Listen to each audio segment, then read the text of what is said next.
Hey, what's up, y'all? We back with another episode of Work in Progress. It's your boy Loso. The Shoot. Jermaine Eric. Jimmy Hatcher. Yeah, and we got a special guest on the show with us today. OC. What's up, OC? All right. Hey, look, y'all. It's been an eventful week. My boy had a birthday. Had a birthday bash. Midgets jumping out the cake, all at the, I don't think you're supposed to use that terminology. We're gonna get canceled. I'm sorry. People. Little people. Look, y'all. There were no little people and no cake. I got a cake in Louisville 2 days before. Somebody gave me like a cookie cake. From the and mall? It said, "Daddy Lito, happy birthday, Daddy Lito." Oh, Daddy wow. Lito. So you got who gave you the cake? I have an idea. Well, I'm not entirely sure. Okay. It was the one person in the meet and greet that I felt like was capable of such a gesture. And shout out to her. Oh. It was thoughtful. I appreciate it. Okay. Yeah, we had a birthday bash concert. I think that's the fourth one we done. Fourth year consecutively we had a birthday concert.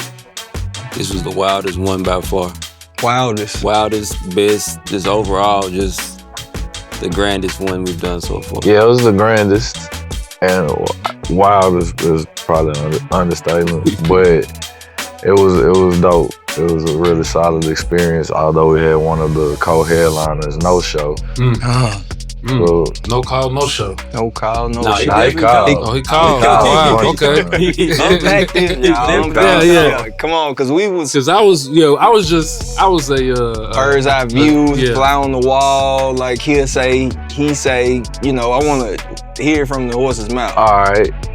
Well, I don't know which one of us is the horse. Well, listen. 4 o'clock sound check, right? Sound check. Every We're talking about Webster, by the way. Okay. The elephant. Mind you, first in the beginning, when Bert said he wanted Webbie on the show, Webster. I said, "Hey, he a wild card." I said it up top, like he's a wild card, and but he want Webbie on the show. Let's go get Webbie. 4 o'clock come, sound check time. He should be here, or his DJ. Somebody should be here for the sound check. I get a phone call from his manager. He said, "Hey, I need you to tell Webbie he got to do this show." And I'm like, "What's good?" No, go ahead. He like, "Man, I need to tell Webbie to do this show." I'm like, "Okay, here come the bullshit." He clicked me in on 3 with Webbie. Webbie says, "Hey, I'm sick, man." He didn't say, I ain't gonna say exactly what he said, but he said, "I'm sick." He said, "I'm sick, man." I'm like, what that mean? He said, "I might not make the show." I'm like, I said, "It ain't gonna work like that. Like, we need you here. The show sold out. We need you, we need you here." He said, "Man, I don't think you heard me." He said, "I'm sick." I said, "Listen, the people ready for you. The city is buzzing, we ready to see." He said, "So you want me to come die on stage for the people?" I said, we gotta figure something out. You feel me? He was like, "Can you change the day?" I'm like, "No, it's not gonna work like that." I said, "It's a Starlito Birthday Bash with Young Buck." He said, "Young Buck?" I said, "Young Buck." He said, "Call Buck, man. Call Buck." I said, "I'm gonna call Lito." I call Lito. Now I'm pulling up the sound check. I'm driving the sound check. Hey. He's all around Webbie want to holler at you. I'm like, okay. About what? I wanted to get on the phone. Where Young Buck at, man? Where Buck at? I said, "Shit, probably about to pull up a sound check. Can y'all get him on the phone?" I said, "Hold on." I clicked him in. And you didn't want to say it. I'm going to say it. He was like, "Man, I had a seizure last night."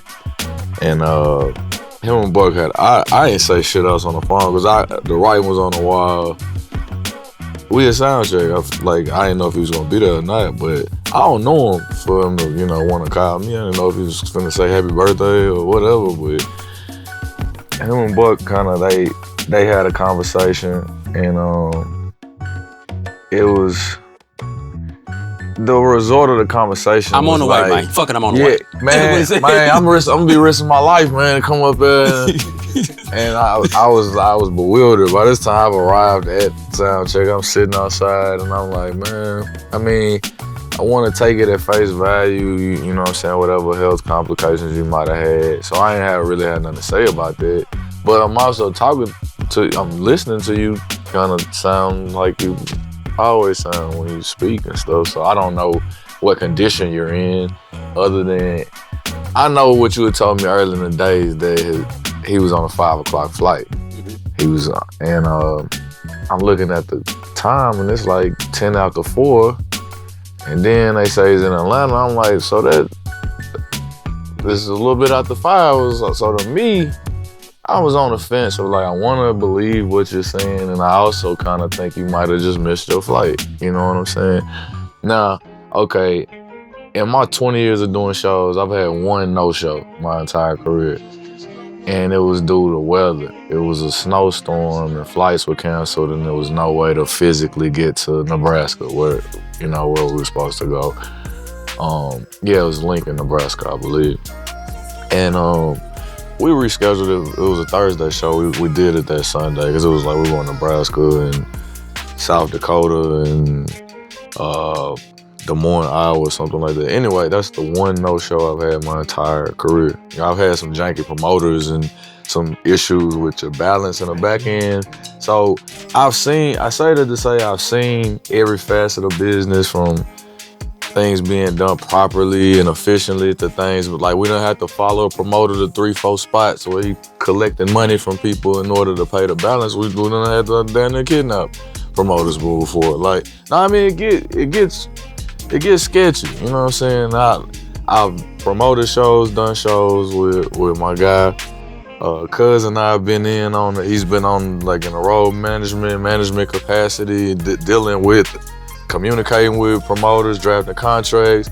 Me and OC have done quite a few concerts together. So like, I don't think there's almost anything that we haven't seen or heard. But this, being on the side of this, I'm sitting outside the sound check like, man, this nigga ain't. Right then I accepted, man, this nigga ain't coming. Like, this was the call. It wasn't no call, no show. I'm like, this is the call. This is the call. Like, it's the call out. Because part of it is, man, can we reschedule? Like, no, nigga, like this shit started today. 3 hours. I had this on my mind at sound check. Like, so, but, Buck is like doing his best to convince him that like, you don't have a choice, bro. You gotta make it happen. Yeah, bro. Yeah. So I'm like, well, he in Atlanta. He wasn't supposed to go on at 10:30 or something. I'm like, shit, get in the car. Like, so at the end of the conversation, that's what he's like, man, I'm on the way. So at some point while we doing sound check, Buck like, man, call the nigga back. Like, he gotta, hey, fuck that, he ain't got no choice. He gets back on the phone with him, and you came up to me and was like, I was like, that nigga a wild card, bro. Like, I've heard enough already, but I could see that, like I said, Buck was trying to do his part. Cause I could tell it meant, maybe whatever history they got, it meant something to Webbie, you know what I'm saying, Buck being involved. And, his conversation with him was as convincing as it could have been. So, okay, fast forward. Get through sound check. At some point later, bro, it's like, he's supposed to be here between 9:15 and 9:30. That was his ETA. I go on at 9:40. I'm slated to go on at 9:40. So I'm like, that's cool. That's good timing. I get a phone call. I'm backstage. I'm supposed to go on 9:40. I probably got to the venue about 8:30. Prepping the show with DJ Trap, my family, friends, my people, in the dressing room.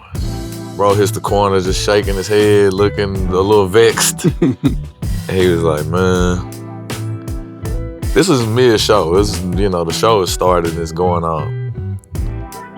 Man, they say nigga ain't gonna be here till 12. The nigga called me and said, he called me. He said, what Buck at?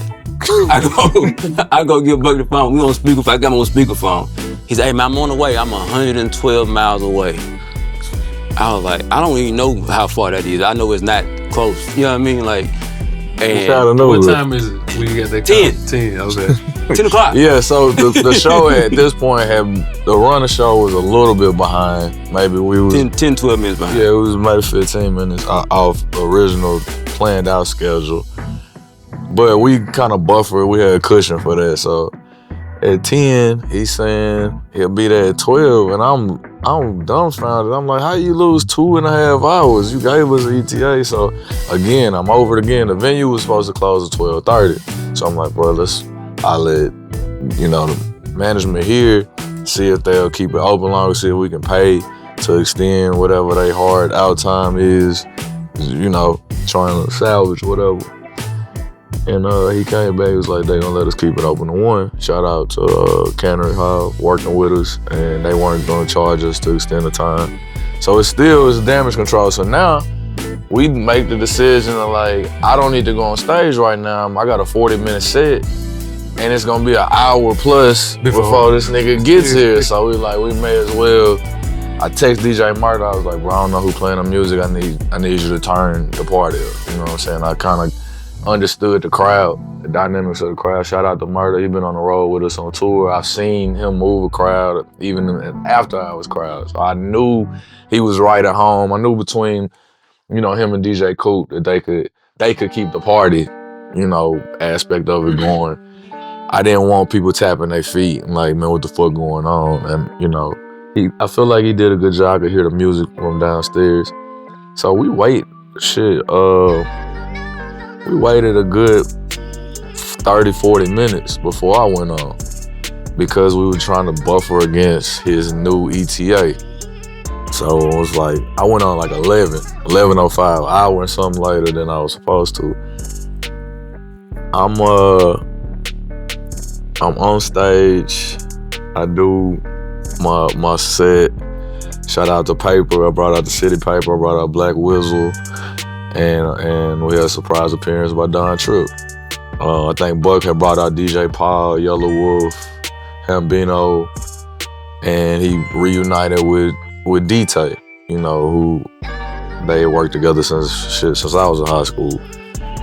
They had a long running, feud, I guess, and they patched it up at the party. It was very, very, a lot to the event. For Nashville, city of Nashville, for our hip hop culture, for our culture at large. It was a lot of togetherness. It was almost nostalgic in a sense. I saw a lot of people I don't typically see out. I saw so many like pockets and neighborhoods and just coexisting. It was peaceful. It was festive. And I get off stage, and it's like, by the time I'm backstage, it's probably now 11:45 or so. My folks like, let's take a toast at midnight. It was about to be my birthday at midnight. I'm only thinking like, is this nigga coming? You know what I'm saying? Because we also had an after party. So now we cutting into, another part of the business. And I'm like, the entire time I was pessimistic. I never expected to see him, but I was, we leaving the backstage area, and I see a bunch of people like, man, it's Webbie's son right here. I'm like, the fuck his son he's doing here? You know what I'm saying? But I hollered at him, and about 12, I was like, what's going on? This is like 12:03. We take the shots. I'm like, where you at? You know what I'm saying? He said, man, they said 12:10. At that point, I said, man, this shit over with. Next thing you know, this road manager, whoever, and they cut out of there with running. like I think they probably, maybe was reading between the lines that things was probably about to get interesting. To say it in I don't know. Yeah. Well, I don't know. But they dipped, and I made a phone call after we watched them drive out the parking lot. There's only 2 or 3 things that can happen at that point, and I think we made the best choice. But I called the other managers, hey man, this nigga just ran out without fucking money. And the nigga, I called dude who had the money, cut his phone off. So I'm like, all right, this is finna go somewhere else. Called the other manager, he got dude on 3-way.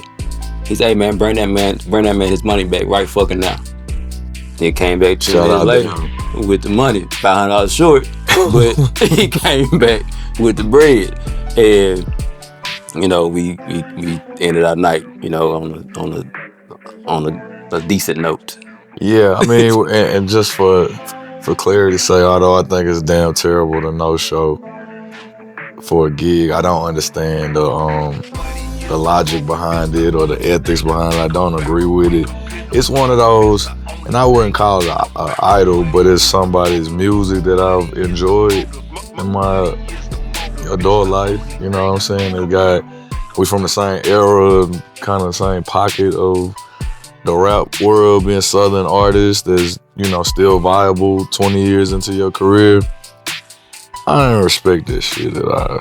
Like, not even, I had to not take it personal because it was an event that I was in on, or you know what I'm saying? I'm like, I didn't take it like it was something being done to me. I just don't understand, and it does something to me, the idea of people not like valuing their gifts or their blessings or whatever, you know, because there's a lot of people that work hard as hell to get the surface level to be able to, you know, carve out a livelihood or, you know, for whatever it is you do. And I think once you get to the point where something can take care of you, man, you gotta honor this shit. And it kind of burns me up for somebody to, you know, kind of more or less, what I perceive to be is taking it for granted. Like I said, I don't want to assume that the health part of it is not legitimate, but the way it played out, the way things was communicated, the way that it was handled, it was just like, I ain't understand this shit, I ain't feel it. You know, in the moment I was mad as hell. When I got over being mad, we got refunded in full. And so, I guess there was a silver lining there. But I just, that was kind of the thought that went with it. Cause I've seen, not just there, I've seen it with other artists where it's like, man, like it seemed like they the only one that don't understand who they are or the value of like of what they got going on. You know what I'm saying? And that was just like, it was a crazy experience to be on the, because in real time, I gotta go put on the show. I'm the man of the hour in a sense. So I did my best to kind of keep it from you. I'm talking to our other partner more so than him. But I'm seeing them in the hallway. I'm like, some shit going on. You know what I'm saying? But yeah, it was that. But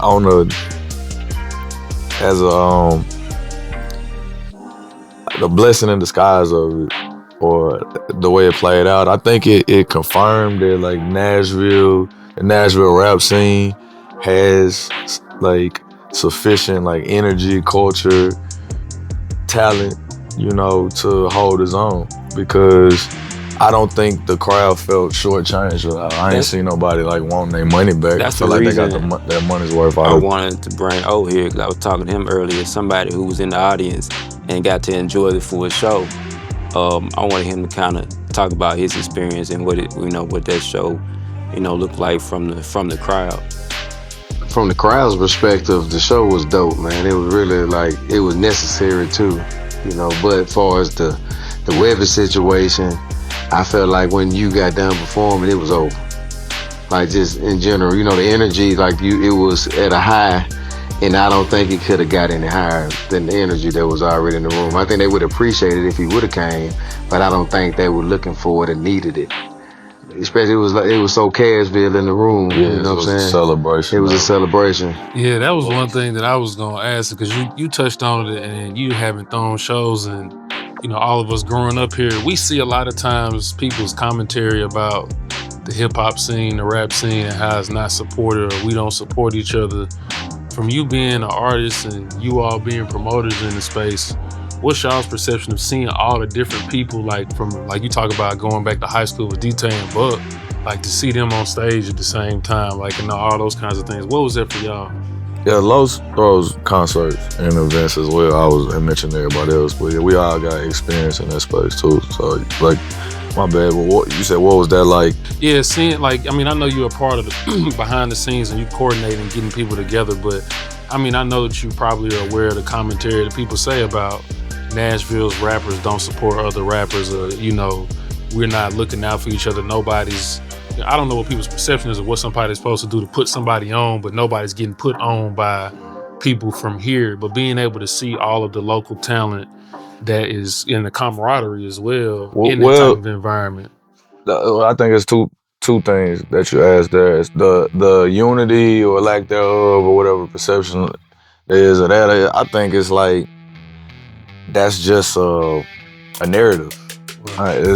I think it is true that there is some division, you know, but I feel like there's anywhere because you have cliques, you have, you know what I'm saying, people that run in their pack, so you got people that are loners and kind of isolate themselves.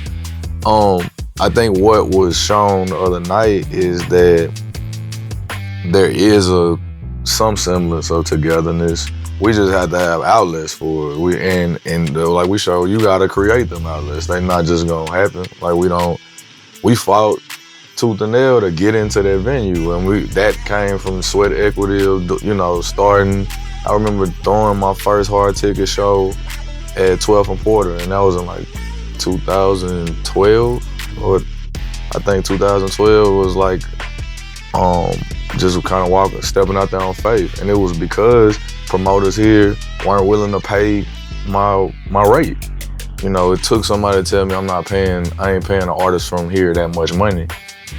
It created a monster. I want to thank them. I'm gonna probably like thank him to his face the next time I see him, the person that said that, because it pushed me into a space of wanting to do something different than trying, because it was gonna be in a club, and where y'all MO was selling bottles and selling them, like, so I realized then, like, damn, we don't really have the space for that, and I had to go seek it out, and that was in a 400 seat venue. You know, I'm like, we ain't sell no liquor, and I made what I made, you know, out the door, and I just like snowball built on that. The next year, the next time I went to a slightly bigger, I went from 12th and Porter to Mercy Lounge, and then eventually Basement East, Exit In, and Eastside Bowl, Brooklyn Bowl. Like, these are all hard ticket venues that don't really feature rap very often. You know, every now and again a rap show might come through. It's gonna be an out-of-town act or legacy act,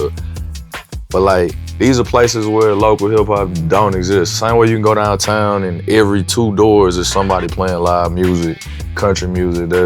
I just walked out of a spot in Assembly Food Hall and there's somebody, you know, playing a guitar and singing on the way out.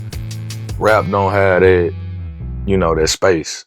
And it's like, we club, we party, and that ain't really conducive to like performing your music. So that's something that, like, I had to create a space I had to create for myself.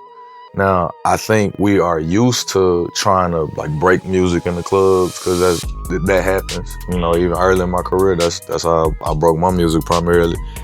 But like, it was good to see it there, you know what I'm saying? In a high end, you know, great setting, good lighting, good sound.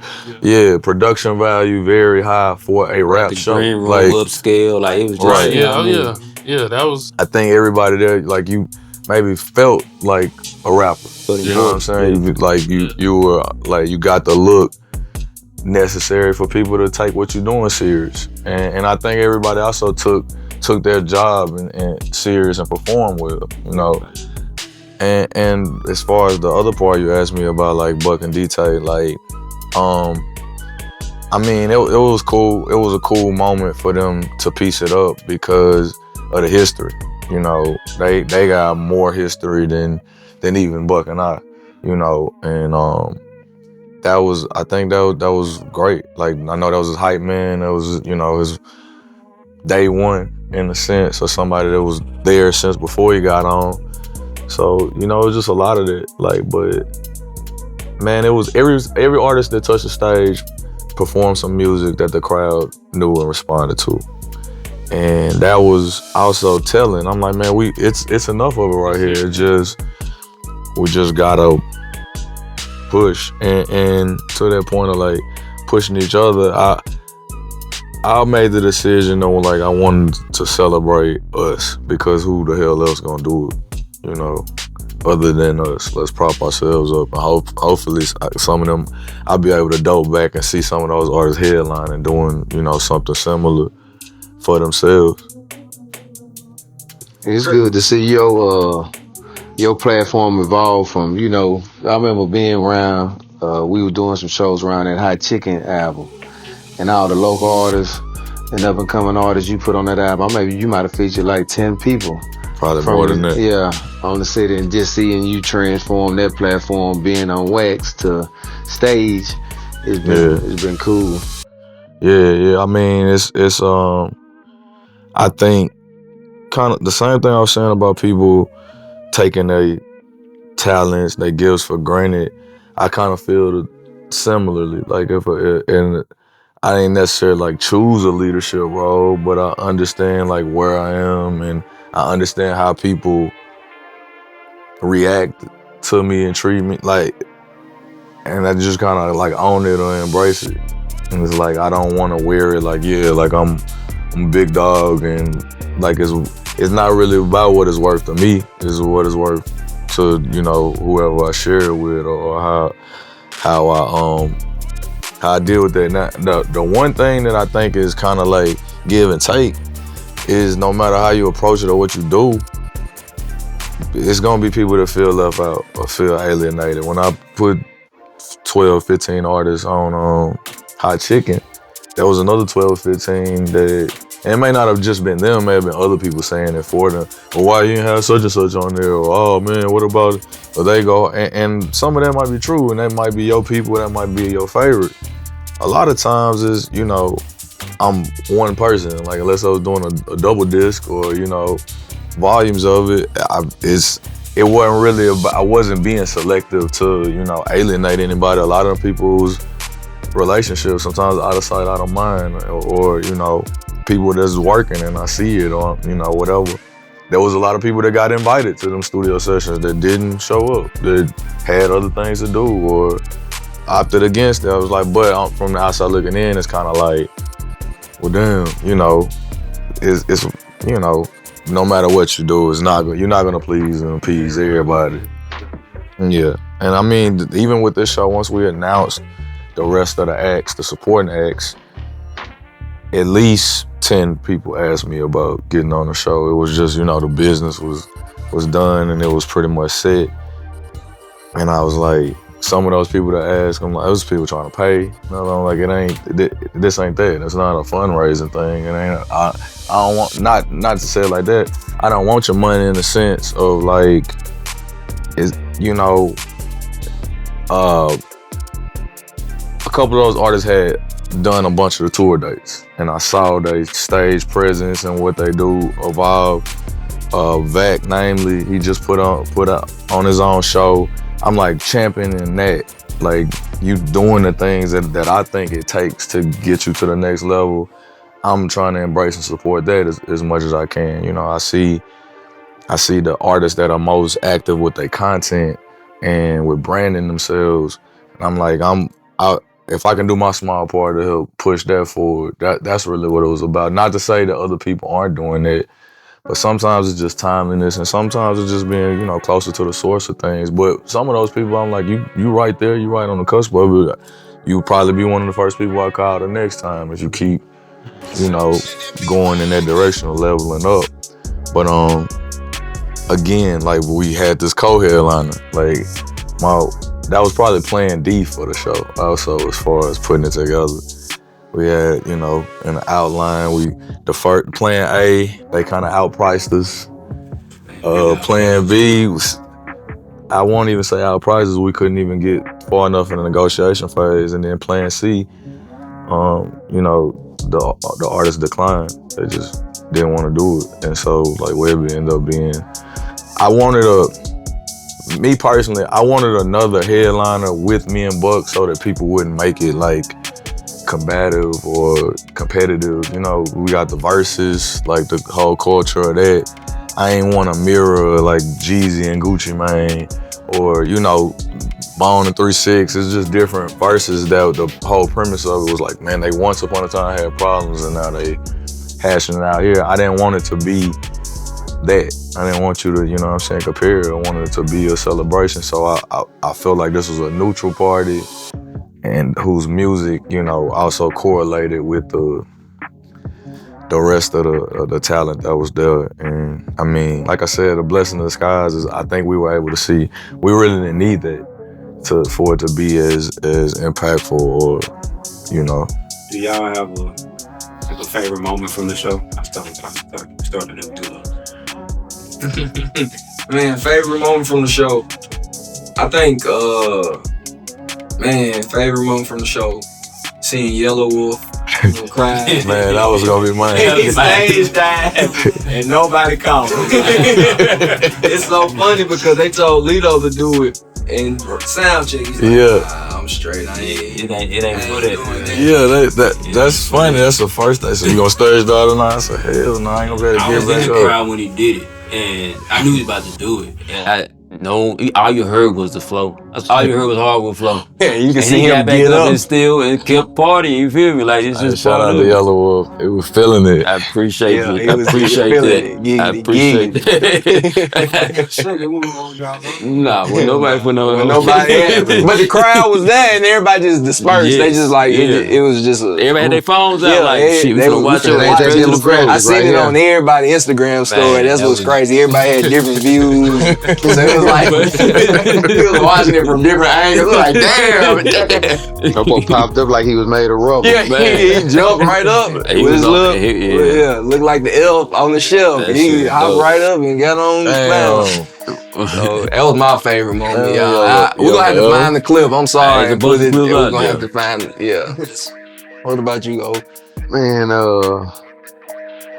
my favorite moment, to be real, cause I done seen, you know, I'm a big fan. That's my guy. So, and Buck, I kind of already know the music, man. My favorite moment, to be honest, was seeing D-Tay's verse being word for word in the crowd. I'm like, damn, boy, even Tay.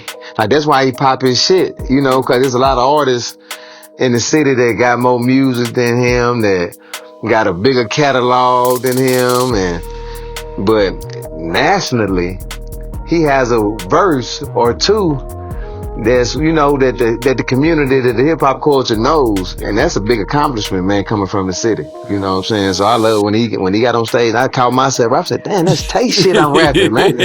Like, and everybody, I looked around, everybody word for word, and Tay like he was Buck and Star. You know what I'm saying?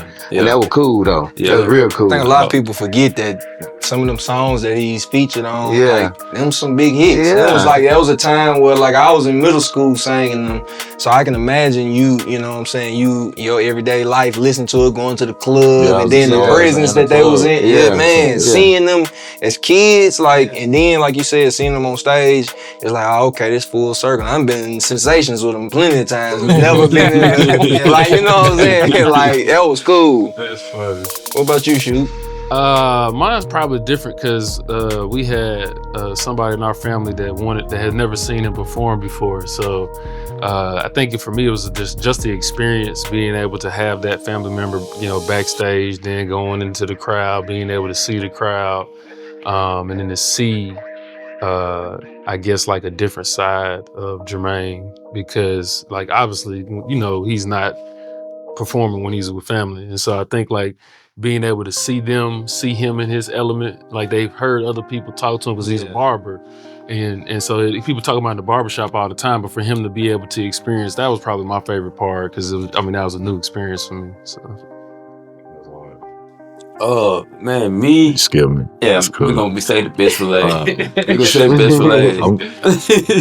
Go ahead. Man, I'm gonna go with Young, but I had a lot of great moments of the night. Even like it's hard for me to enjoy a show as somebody who puts the events together. Yeah, I'm working hard. This is the hardest I've ever had to work, because it's a massive place. I gotta cover outside, front door, back door, stage. I gotta do a lot of shit. But I've never seen Young Buck perform in my life. And, you know, I graduated in 2005, and his album, you know, I had two albums, I had two CDs in my Suburban, which was Shine and Young Buck. You feel me? And to see him perform some of those songs that I love, and his energy, and just like I said, the crowd singing word for word, and I'm like, that shit was really fucking dope. And like I said, and outside of that, just the camaraderie that we had with, you know, when we ran outside after that manager, and with me, Star, and the other partner, I thought that was pretty cool. It was like some movie shit. You know what I mean? We outside, like it's that was after the shots of tequila. I was about to file out. I'm dead shit. Like, I mean, what's going on? He was like, man, they in that van right there. I was like, I called myself. Like, I talked myself down. I'm like, this not gonna get our money back. You know what I'm saying? I have a difficult time processing somebody taking something from me. Like it just does something, and that was the way I was looking. I was like, but so for them to say the person that got the money is in their van, I'm like, I'm about to set myself back 20 years right now. I'm about to go back to my lowest point of my career or life even, and I'm like on my fucking birthday, 7 minutes until my birthday. I'm like, nah, don't do it. Reconsider. But that brings me to my highlight of the night was kind of extended past that. It was when they sent that money, but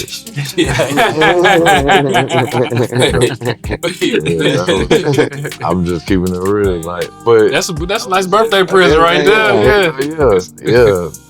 Cause cause that was gonna be one of my questions. I was waiting. I'm glad you all cleared it, cause I'm thinking, Leak, like, all right, you done breached the contract. He damaged the brand, like. Yeah. Money got back. Working with Webbie, like he thorough. Like he called me that next morning. I apologized, send me the wire info. It's coming right back to you. The front end. That's how you do business though. When somebody fuck up, you're supposed to do that. Yeah, so that was my highlight, was the resolution part of it on that end. Cause it was a behind the scenes on that side of it, and it's one of them like things you can't control. Certain parts of it was a shit show. I can appreciate the team at large for holding it together, and you know what I'm saying? And obviously people saw that he didn't, that artist didn't appear, but that everything still, flowed relatively smooth. Anything was going awry, I did, I didn't help me. I mean, he's back there. It's a lot of it has to do with just the experience of being in, having been the person that's the manager or been the one that's collecting the money. Like, there are certain cues that I'm looking for, like,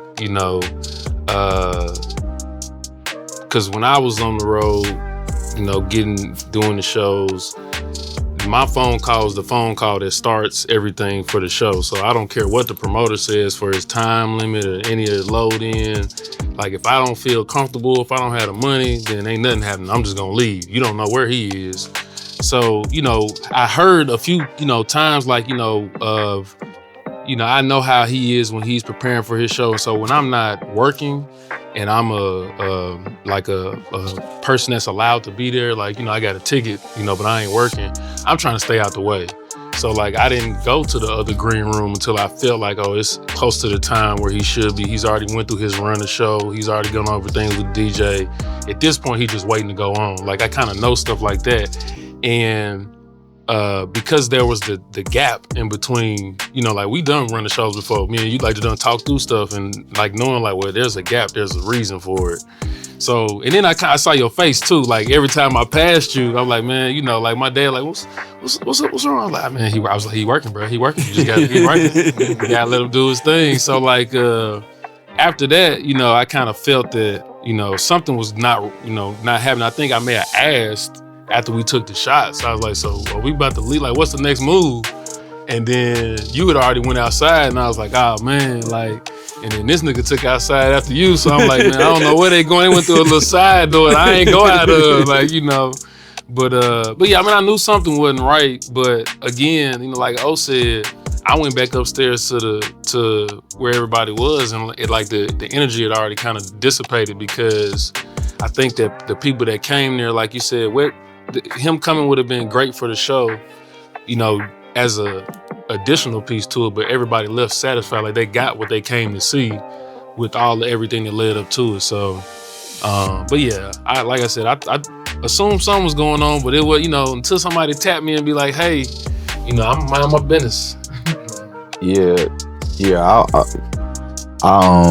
The piece that you added, like, when our uncles was there, and it was like a new experience for him, and that was dope. I agree with that. That was really solid. But I think overall, like, the feedback that I got in a few days after is just overwhelmingly like positive, and people enjoyed themselves. Like, cause sometimes this shit can just feel like purely like work. And I just wrapped a 20-city tour. The last show was 2 days before this concert.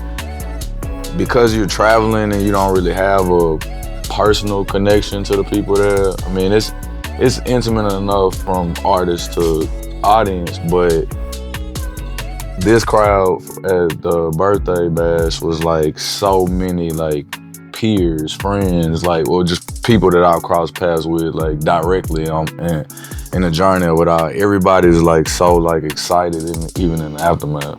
Like I went to the event with the Clips earlier, and there was quite a few people, you know, and kind of in the industry side of Nashville, and so many of them that I couldn't see out in the crowd like that were at the show. You know, it was like, man, great show. That was, you know, commending, you know, the vision of it. And the other artists, I think, would kind of appreciate being on the side of it that they were on. Like all of that just, I mean, because look, I think we talked about like what is success?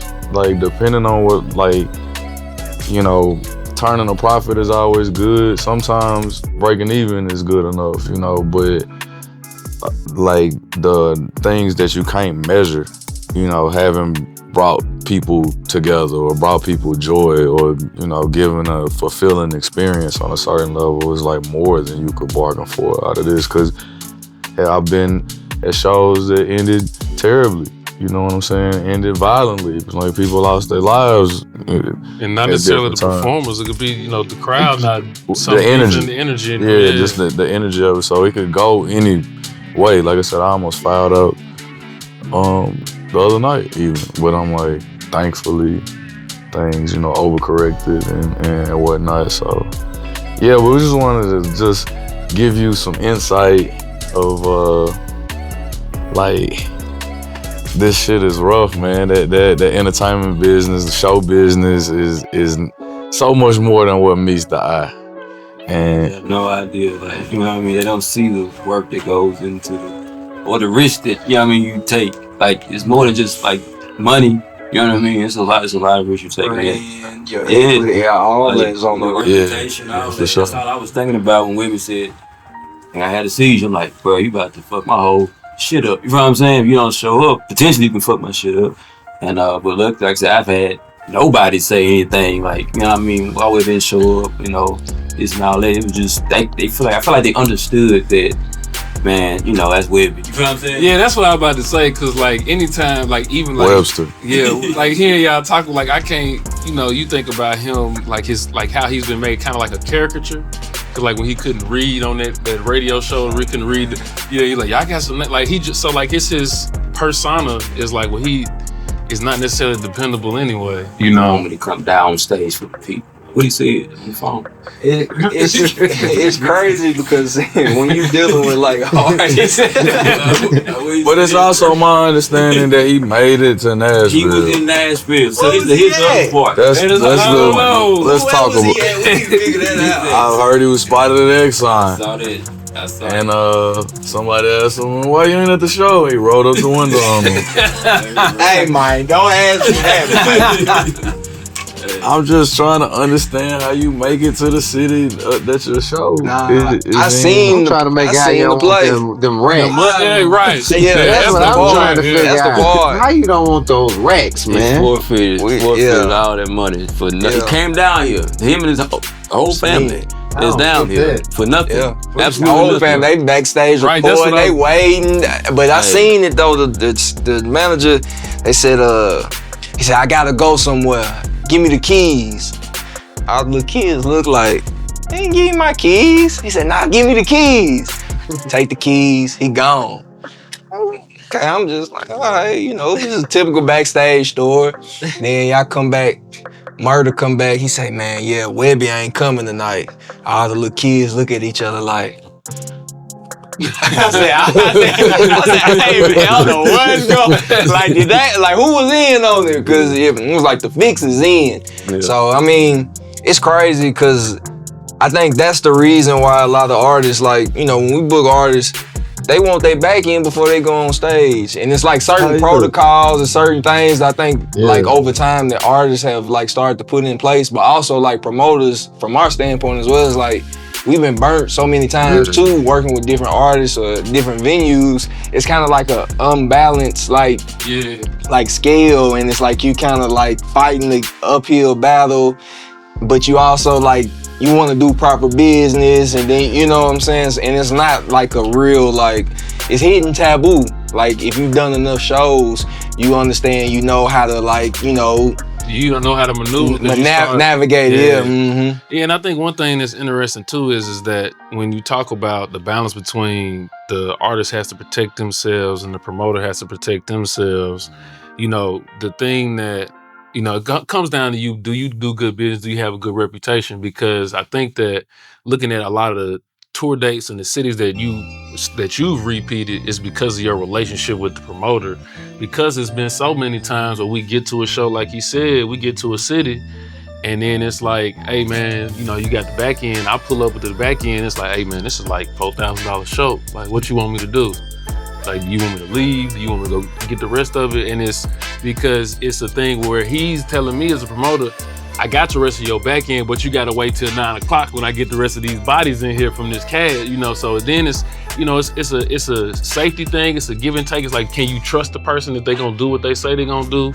And like, for promoter side, I see, especially from what you just experienced, niggas try to run off with the money and be like, that's my first I'm time. Gone. You know what I'm saying? Ever experience anything to where it was about to go, where I was about to take it. Yeah, I've never been that in that position. Right. And I hope I don't have to experience that again. I don't know what I could have done different other than not giving him the money, but I've done shows where the artist didn't come to sound check and I give it to the manager, and the manager, take it to the artist, and the artist come back to the show. You know what I'm saying? Yeah. But like, even contractually, the manager is the artist when he come get the money. Right. So It's just protocol. So you're not doing anything wrong with that.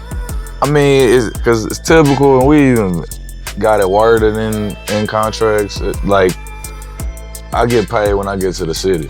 If I get there that morning, lunchtime when I'm in bounds, you know what I'm saying, I get paid.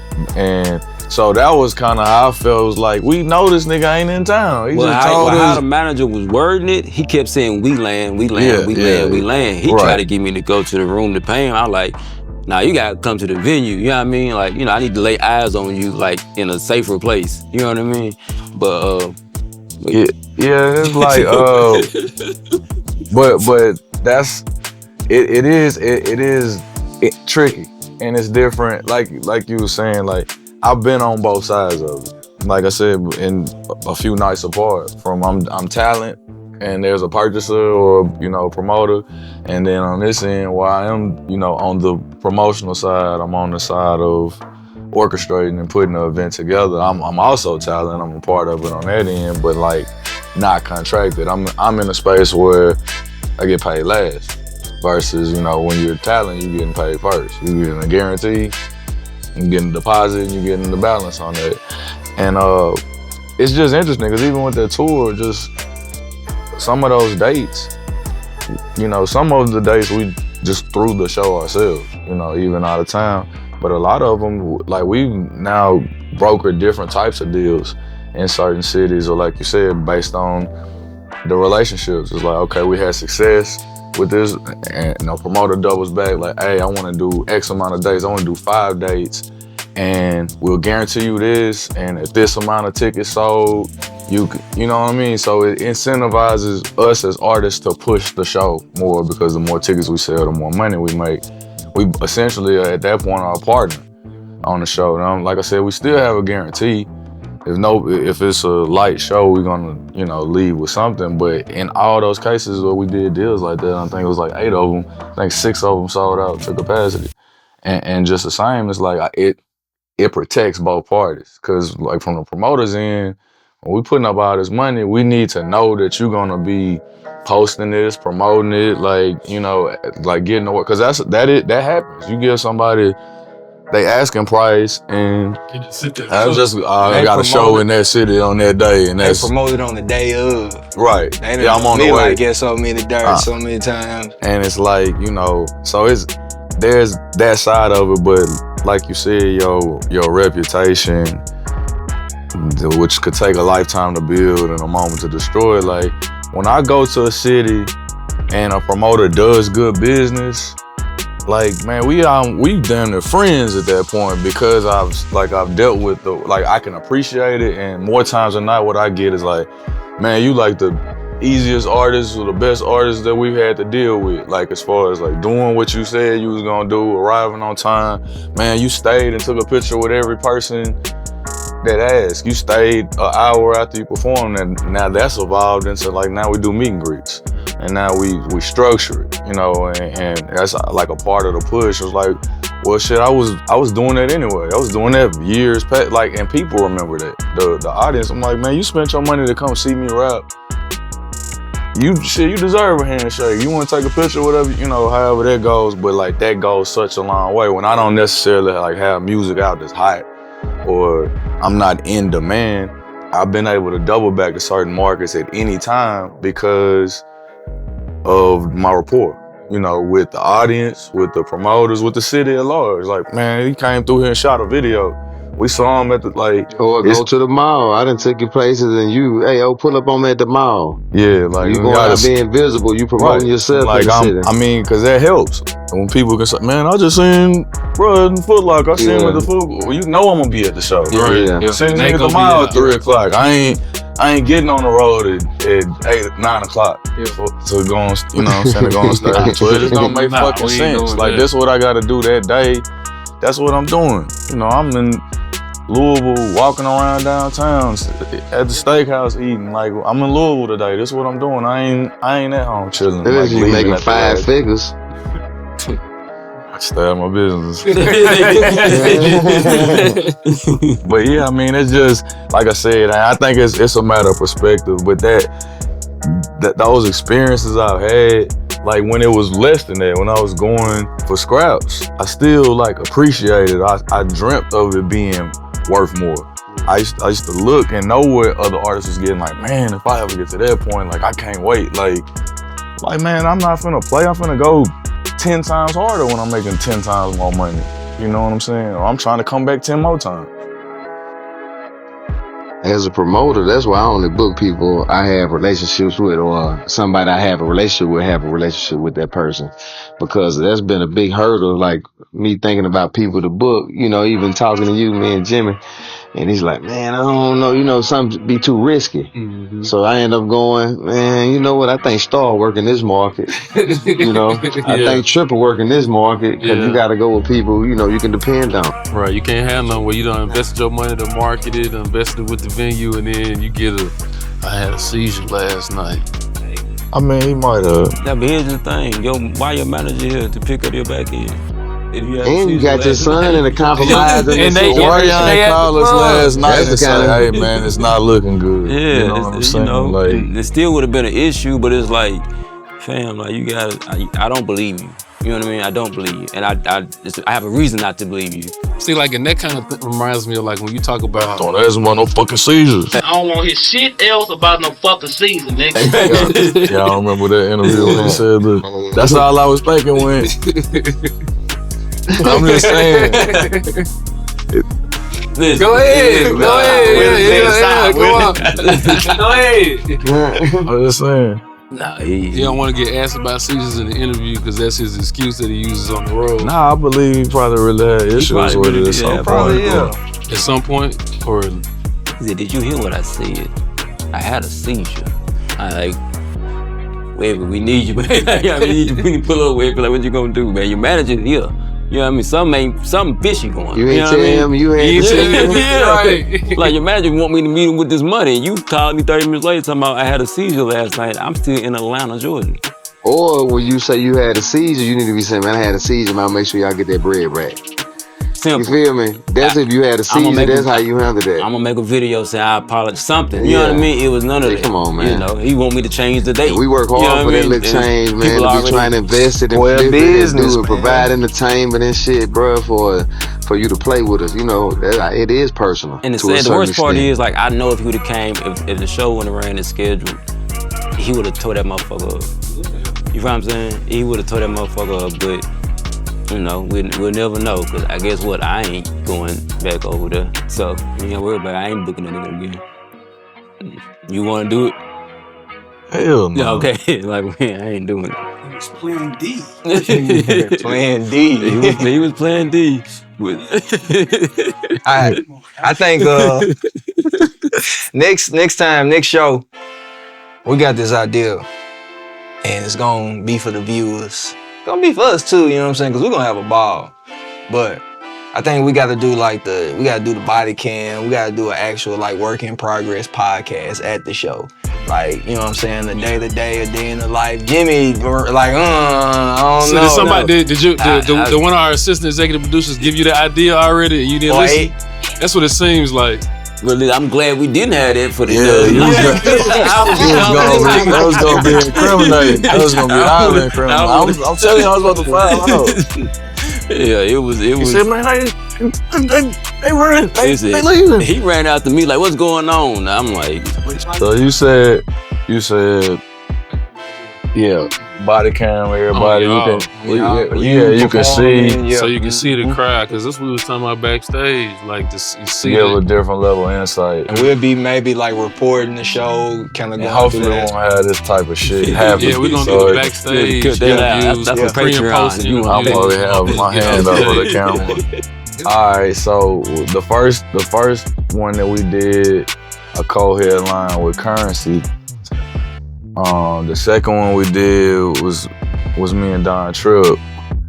The third one last year, I did like a smaller, like quaint, intimate show with Brassville with a live band, and did like a 90-minute set, like that was my favorite. Deep cuts, B-sides. Man, you just said that this one was. That one. I'll tell you why that one. That one would have been my favorite if the bass, if the electricity wouldn't have fucked up. I think all 4 of the concerts that we put together have been like different experiences, different crowds, different co-headliners that brought unique vibes.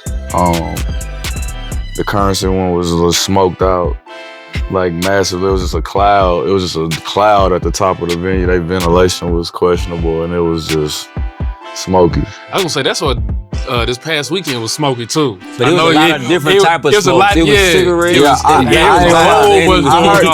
I heard this today. I want to call my homeboy, and he said he had caught a contact. He don't smoke. He was like, man, I was kind of fucked up. He said I was trying to get some air. I went over to the corner, and he was like, man, I seen 2 girls smoking crack.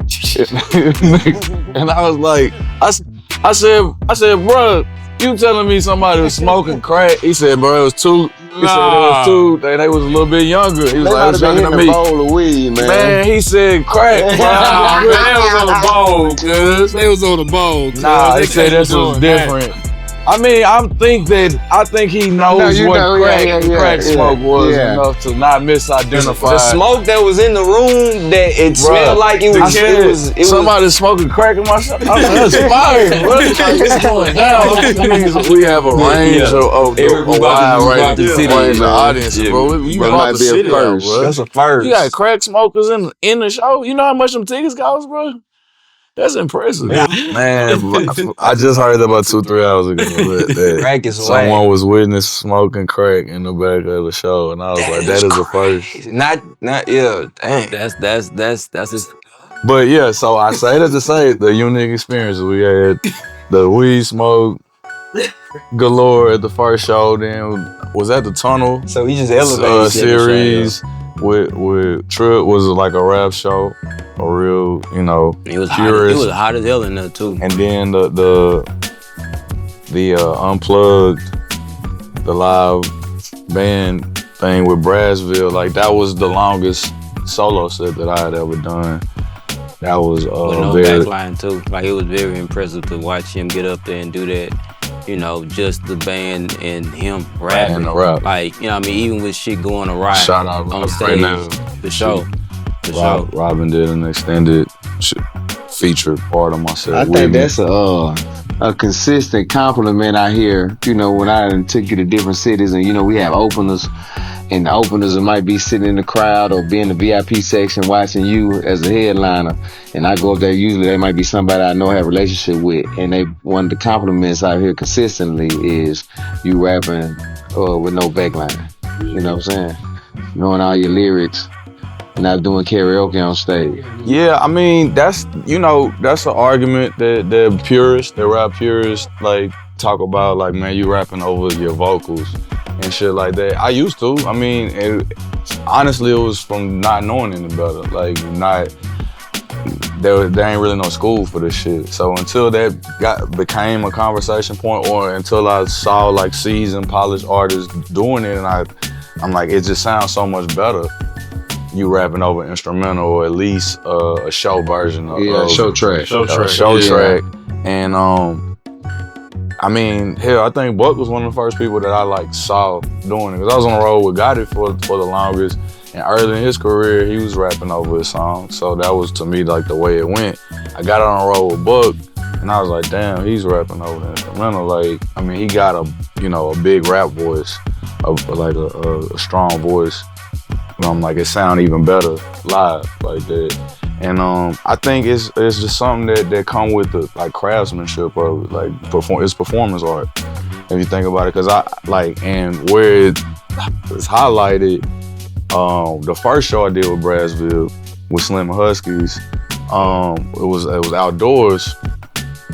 My daughter was there, so I also cleaned up my show, you know, and that was once, because I'm doing it live, I'm changing words. You know what I'm saying? The same way, you know, like radio versions of a song would say something different.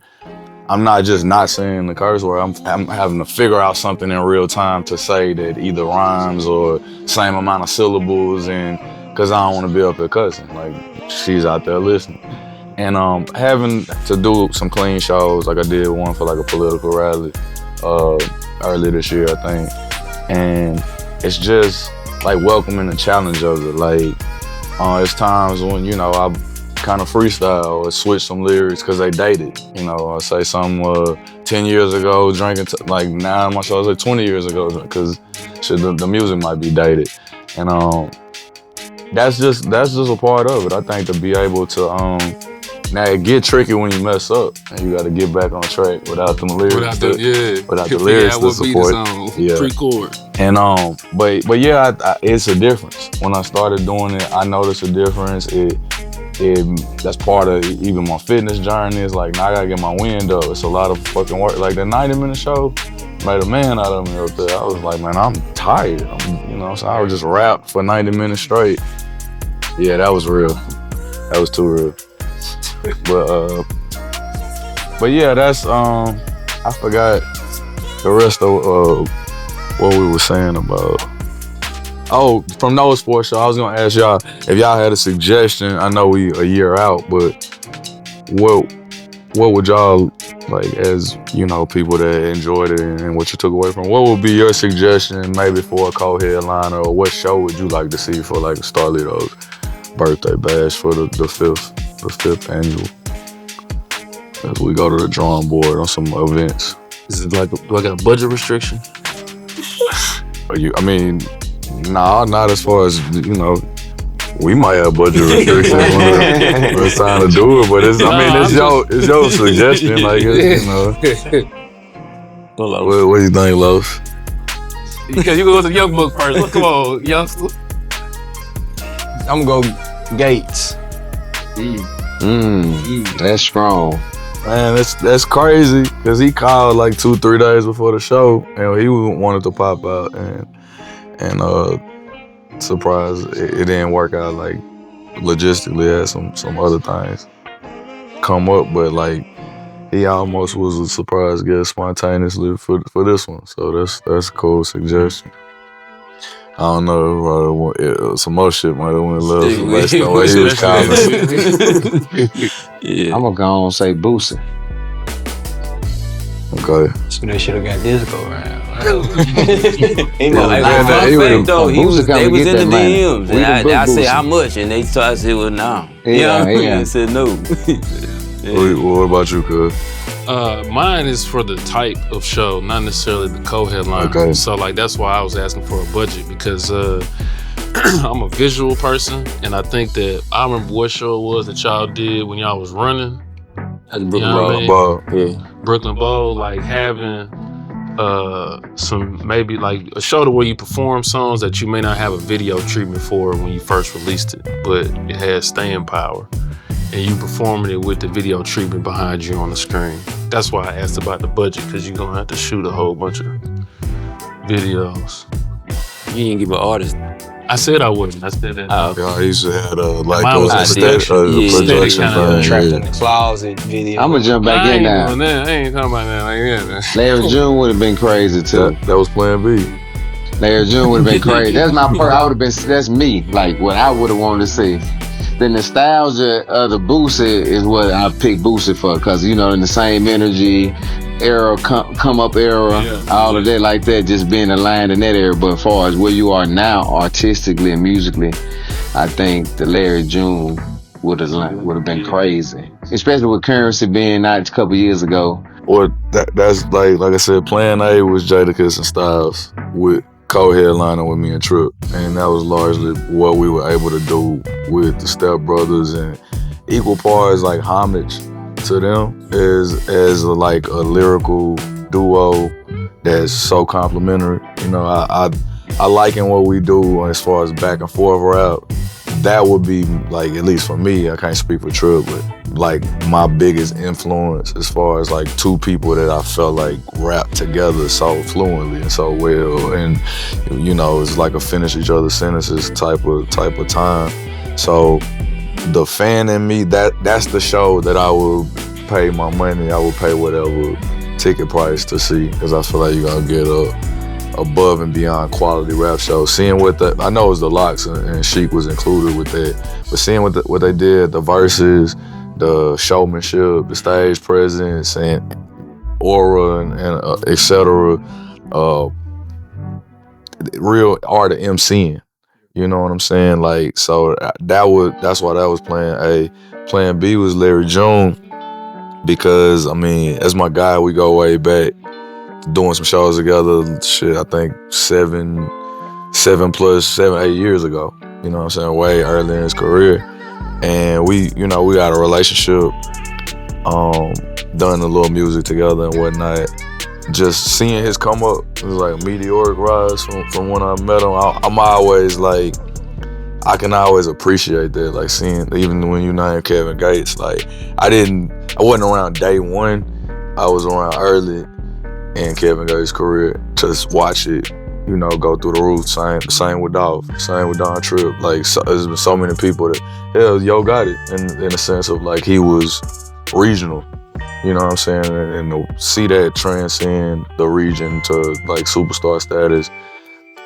Larry June was just somebody that I saw him on the grind, you know, opening shows, traveling down there by himself, and seeing him like build on a aesthetic, and it worked for him, and it's damn near like a vintage indie approach to it. Like, I think he's done really well branding himself and otherwise. So, and he sell tickets. He sell a lot of tickets. I went to one of his shows in Denver,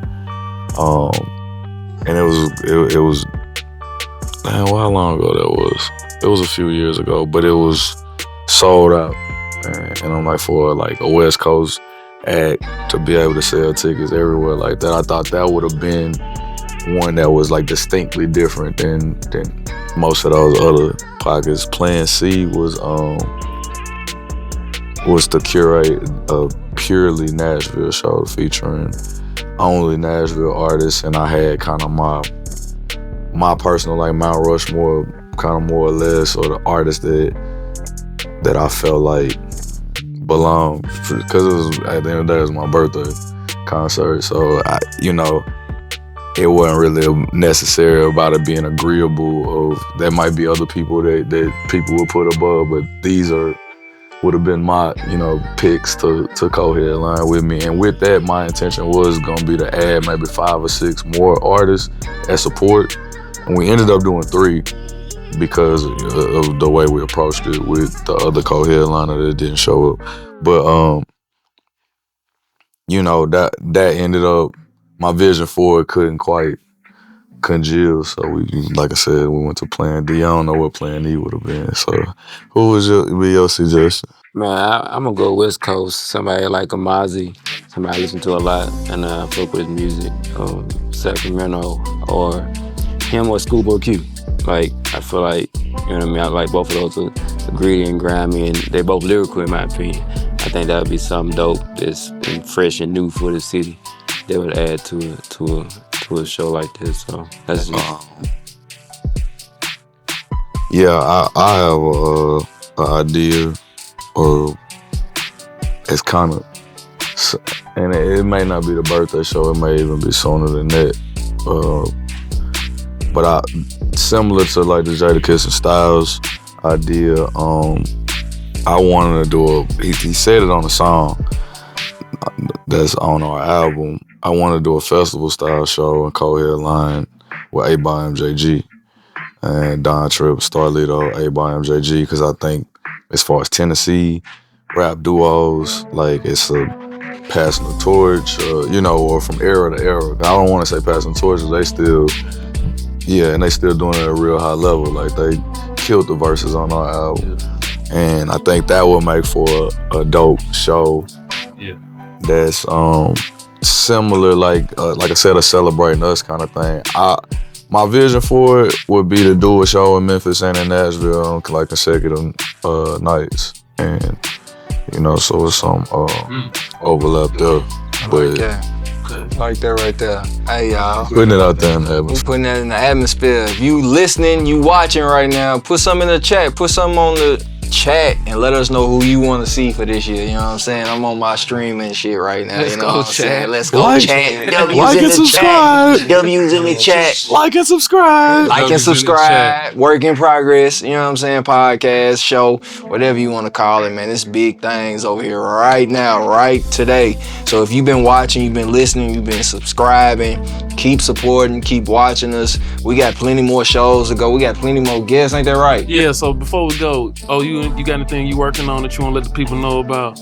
Well, I actually do, man. You know, I'm not only a promoter, but we do a lot in the community with the 200-man stand. So, Stars supported us in the past, Jimmy Shoe, Loso partnered with us, the supporters, man. We have a toy drive. It's our 7th annual toy drive.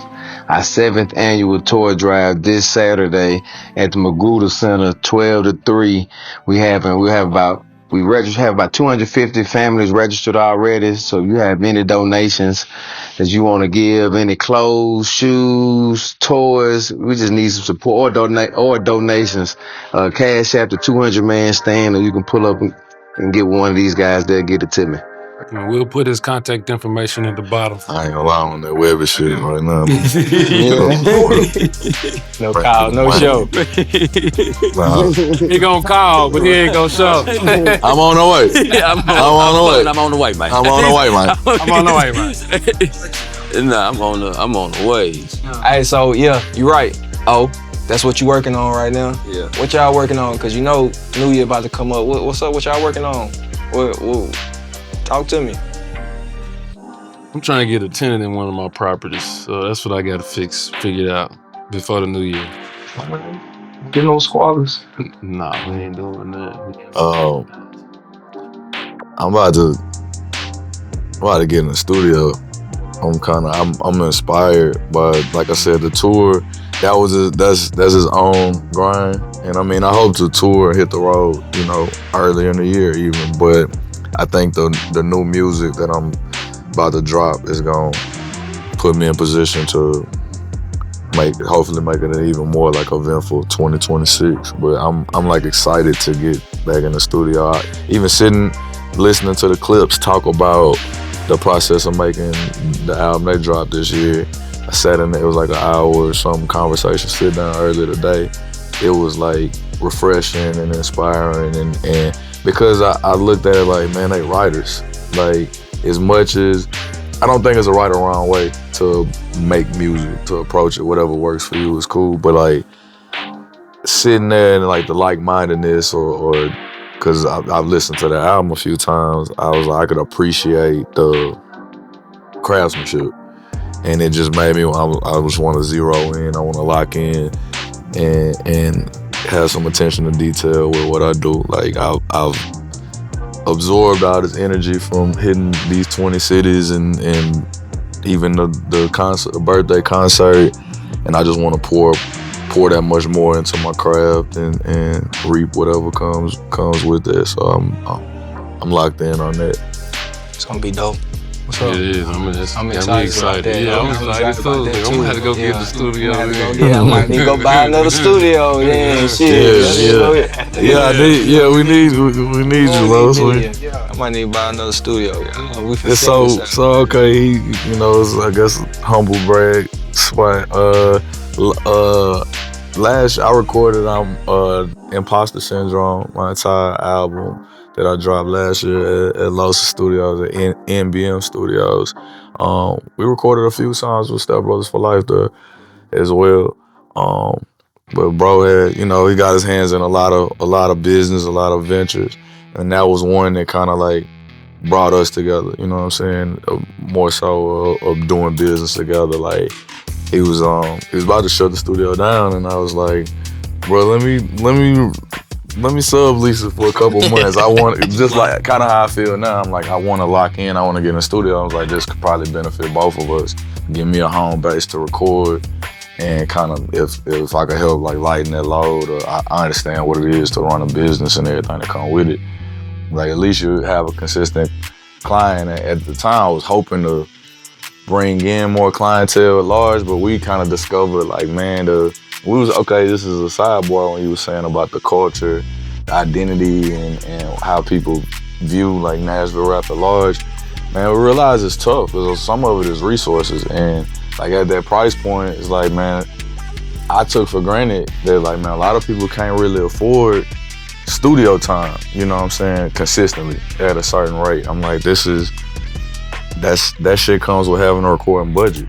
And obviously so much do-it-yourself resources out there, but from then, like being on the inside of that part of the business with Los, I was like, damn, it's an uphill climb, you know what I'm saying? Because those the super high-end recording studios that we've got tons of them, it ain't a lot, it's damn near no rap being recorded though, you know what I'm saying? And but yeah, that was, I just thought when he said appreciate you, man. Kept the doors open a whole nother year, man. We about to shut down, kept us open for a whole nother year, so appreciate you for that. I don't know if I ever told you, but appreciate y'all live right here on Work in Progress. What about you, Jimmy? What you got going on?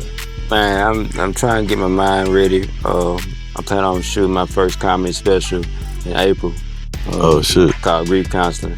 So that's what I'm trying to, get focused on that, and I gotta go into a different headspace to get ready to perform and talk about the material that I talk about. So I'm just, really excited about that, and I plan on writing a short film to go along with the special. You gonna license me and Trip song called Grief Counseling for it? We can do that. Yeah, I'm plugging on my people. I was gonna say, you should get an organ player, or let me be DJ Kid Capri, open you up, you know what I mean? But I think that's gonna be dope, bro. We excited for that. And bro, funny as hell too. Super funny. Yeah, I am. People need to know that too. I'm pretty fucking funny. Really funny. Nah, I gotta check it out. Nigga really funny, man. This scary. I don't just promote concerts, y'all. I promote comedy shows too. And dude, funny, man. What you working on, Los? Man, I'm working on 2026, my blueprint. I need to go on a retreat. I gotta figure out some stuff with me and my business partner, just really navigating what 2026 will look like. I'm late, honestly, but like I said, all up here, I'm finna get it on paper, put the paper to action, and then make it work. That's really what I'm working on. And then I need to take some self-care days, so I'm gonna work on like shutting my brain. Well, I don't want to shut it all the way down, but just shutting it down with all the messes in it, man. Cause I've been pretty much working up until New Year's, trying to keep the lights on. But it's like I need to take a little day off, you know what I'm saying, for myself. So that's what I'm working on, between work and life balance, really. They was doing crack at the show. Man, look, allegedly. In a corner. in a corner. But who was performing at this? I want to know. I need to know that too. I need that. That I need matters. to know whose music, who music made them want to fire the straight.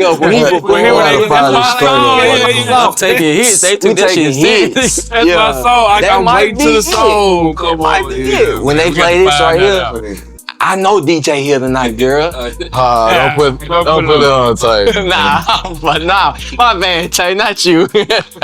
But they knew that song was gonna get played. I don't know who knew, but What store they went in and got the rolls, man? They go smoke the crack in 2025.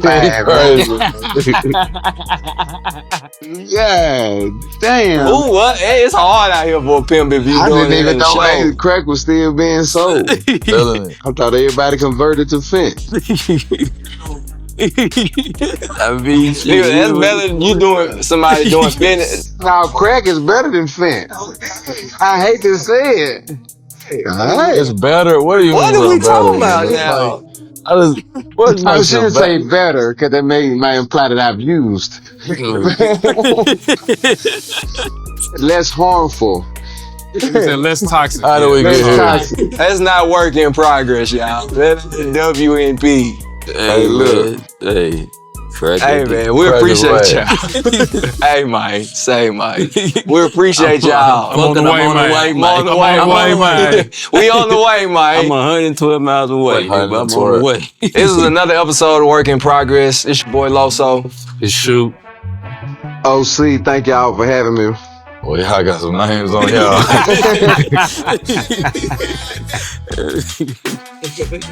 Jimmy. Charlamagne. Charlamagne. Hey, we'll see y'all next time. Peace.